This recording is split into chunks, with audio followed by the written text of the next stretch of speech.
Olá pessoal, bom dia, boa tarde, boa noite. Mais um vídeo, mais uma aula, mais histórias para vocês. Meu nome é Marco Antônio, sou professor de história e vamos falar agora de Napoleão Bonaparte. Nós falamos sobre a Bastilha, nós falamos sobre a morte de Luís XVI e Maria Antonieta, nós falamos de Robespierre. Agora nós vamos falar sobre Napoleão, tá bom? Né, é uma transição, né, da Revolução para o Império, tá? Então, Napoleão Bonaparte, né, foi o homem que desafiou a Europa, tá? Depois da queda de Robespierre, do fim do Império mais sangrento da Revolução Francesa, a França estava exausta.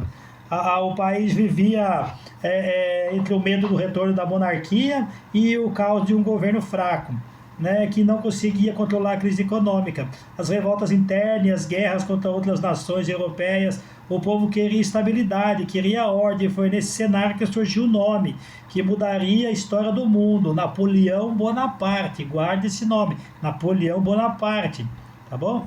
Napoleão nasceu em 1769 na ilha de Córcega, um território recém-anexado pela França, tá? Ele não fazia parte da elite parisiense e era visto como estrangeiro, né? Ele tinha um sotaque, né, que não era francês, tá? E ele sofria bullying por isso. Ele sofreu muito na infância porque o sotaque dele não era um sotaque estrangeiro, tá? Na escola militar ele era isolado, pobre, ridicularizado pelo sotaque. Mas enquanto era desprezado pelos colegas, passava horas estudando estratégia militar e a vida dos grandes conquistadores da antiguidade. Ele acreditava que estava destinado à grandeza. Ele estudava Alexandre o Grande e Júlio César. Tá? Então o cara já tinha uma mente, já desde criança, que ele achava que ele estava destinado à grandeza, né? A Revolução Francesa abriu portas que antes estavam fechadas. Com a queda da nobreza tradicional, jovens talentosos puderam subir rapidamente no exército. Napoleão aproveitou essa oportunidade como ninguém. Em 1793, durante o cerco de Toulon, demonstrou uma habilidade militar impressionante. Ganhou reconhecimento nacional, em poucos anos já era general, tá? Com acho que 22 anos, se eu não me engano, salvo engano. Seu verdadeiro salto foi na campanha da Itália, onde derrotou forças muito maiores, com táticas inovadoras e ousadas. Seus soldados o admiravam porque ele lutava ao lado deles e prometia glória e riqueza. Napoleão não era apenas um estrategista, ele sabia motivar e inspirar. Enquanto isso, o governo em Paris era cada vez mais instável e impopular. Em 1799, Napoleão decidiu agir. Decidiu liderar um golpe de Estado conhecido como 18 de Brumário e tomou o poder como o primeiro cônsul. Tá? Oficialmente a República continuava existindo. Na prática, a França agora era governada por um homem só. No poder, Napoleão reorganizou completamente o país, transformou a economia, criou um sistema educacional estatal, fez acordos com a igreja e estabeleceu o Código Napoleônico, um conjunto de leis que garantia a igualdade jurídica entre os cidadãos e acabou influenciando legislações, né, em vários países até hoje. Até hoje, né, essa influencia. Tá? Essas legislações influenciam o mundo. Tá? Para muitos franceses, ele é o salvador que trouxe estabilidade após anos de terror. Tá? Mas Napoleão não se contentava em governar apenas a França. Né? Em 1804, deu um passo ousado e se proclamou imperador. Durante a cerimônia, pegou a coroa das mãos do Papa e colocou na própria cabeça, demonstrando que seu poder vinha dele mesmo. Ele falou, ele estava demonstrando ali que o poder não vinha nem de Deus e nem da Igreja Católica, mas que o poder vinha dele mesmo. Começava então uma série de guerras que colocaria a maior parte da Europa sob seu domínio.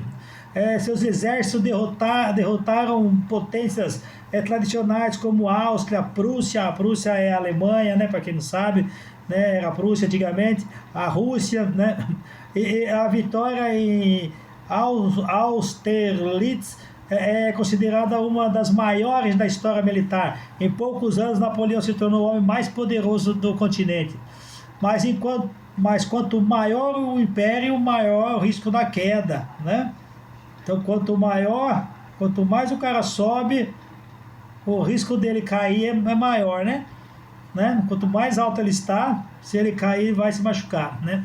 O erro fatal foi a invasão da Rússia em 1812, né?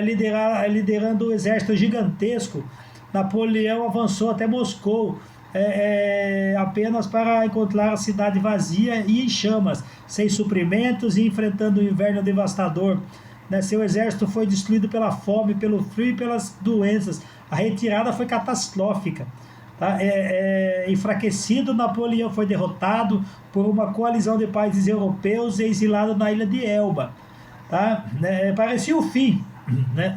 Parecia que ali tinha se acabado, o fim de Napoleão, né? Mas ele ainda retornaria por um breve período, né? Retomando o poder antes de sofrer a derrota definitiva na Batalha de Waterloo. Tá? Em 1815, dessa vez foi enviado para um exílio sem volta na ilha de Santa Helena, no meio do Oceano Atlântico. Né? Ali, isolado e distante de tudo, morreu em 1821.